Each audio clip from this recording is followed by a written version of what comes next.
Penuntun Saat Teduh Sinode Gereja Kristen Jakarta, Sabtu, 29 Januari 2022. Judul renungan, Kristus sebagai model ketaatan. Diambil dari Nats Filipi pasal 2 ayat 6-11. Yang walaupun dalam rupa Allah, tidak menganggap kesetaraan dengan Allah itu sebagai milik yang harus dipertahankan, melainkan telah mengosongkan dirinya sendiri dan mengambil rupa seorang hamba dan menjadi sama dengan manusia. Dan dalam keadaan sebagai manusia, ia telah merendahkan dirinya dan taat sampai mati, bahkan sampai mati di kayu salib. Itulah sebabnya Allah sangat meninggikan dia dan mengaruniakan kepadanya nama di atas segala nama, supaya dalam nama Yesus bertekuk lutut segala yang ada di langit, dan yang ada di atas bumi, dan yang ada di bawah bumi, dan segala lidah mengaku Yesus Kristus adalah Tuhan, bagi kemuliaan Allah Bapa.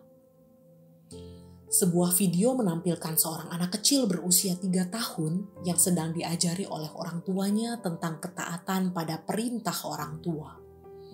Ayahnya menempatkan sebuah coklat kesukaannya di meja dan menyuruhnya jangan memakannya hingga ayah dan ibunya kembali. Jika ia taat, maka ia akan mendapat hadiah coklat yang lebih besar. Kamera merekam selama 10 menit bagaimana sang anak berjuang untuk melawan godaan memakan coklat tersebut. Air liurnya sempat meleleh ketika melihat coklat itu. Ia mencoba menyentuh, namun tak berani memakan. Ayah dan ibunya hanya tertawa melihat dari monitor di luar sambil berharap anaknya lulus di uji.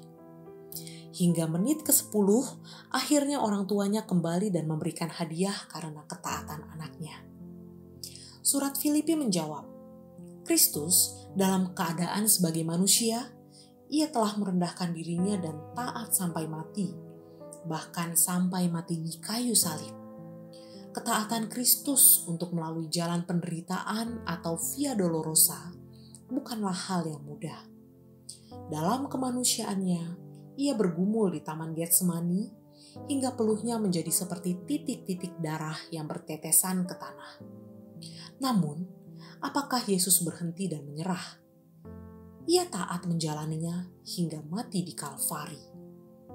Ketaatan Kristus adalah model bagi setiap orang yang mau mengikut Tuhan.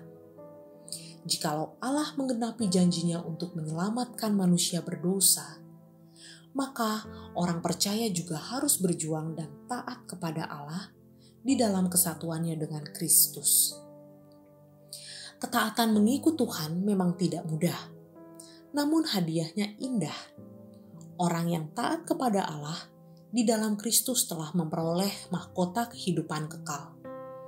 Kenikmatan di dalam dunia sifatnya hanya sementara, namun kebahagiaan bersama Kristus bernilai kekal. Apakah Anda rela mengganti sesuatu yang bernilai kekal dengan kenikmatan yang fana?